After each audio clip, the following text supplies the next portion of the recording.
You took a pill. 20 minutes later, the pain is gone.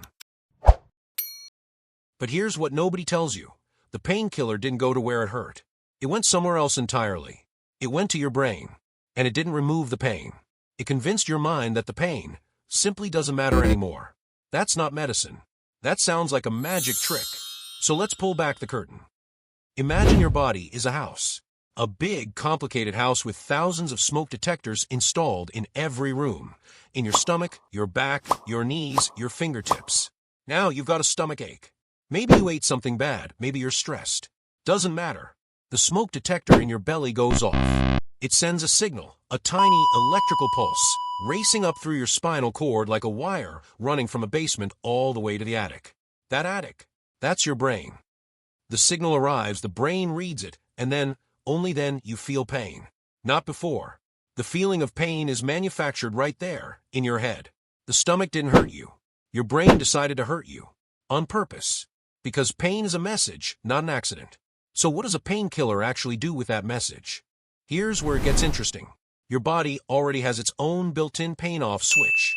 It's a system of chemicals called endorphins, your natural painkillers. When you exercise really hard, when you laugh uncontrollably, when you fall in love, your brain floods itself with endorphins. They latch onto special locks in your neurons called opioid receptors, and the moment those locks click open, the volume on pain turns way down. Your brain stops shouting about the smoke detector. It's not that the smoke is gone. It's that the alarm has been muted. Now, most common painkillers you buy at a pharmacy, like ibuprofen or aspirin, don't actually work this way. They're smarter than that. They go back to the source. Remember the smoke detector in your stomach? When tissue is damaged or irritated, your body releases chemicals called prostaglandins. These are the molecules that actually activate the smoke detectors in the first place. Ibuprofen blocks the enzyme that makes prostaglandins. No prostaglandins, no activation.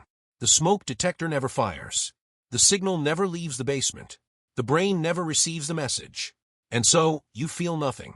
Not because the problem is solved, but because the warning system was quietly switched off. But here's the part that should genuinely stop you for a second.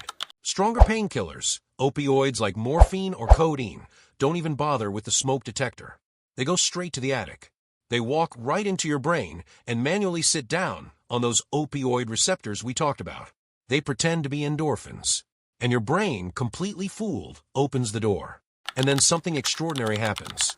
The pain signal still arrives. From the stomach, from the broken bone, from wherever. The brain still receives it. But the brain's response changes completely. Studies show that patients on strong opioids will often say, "I can still feel the pain. I just don't care about it anymore." Read that again. The sensation is still there. The suffering is gone. Because pain has two layers. There's the raw signal, the electrical noise, coming up the wire.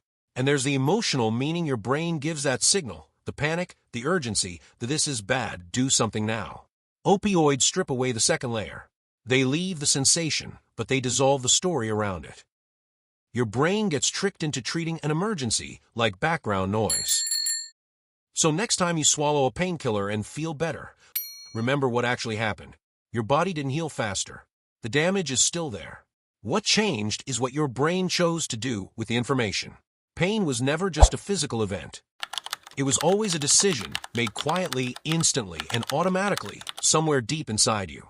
And with the right molecule, that decision can be overruled. That's not just chemistry. That's your mind being rewritten, one receptor at a time.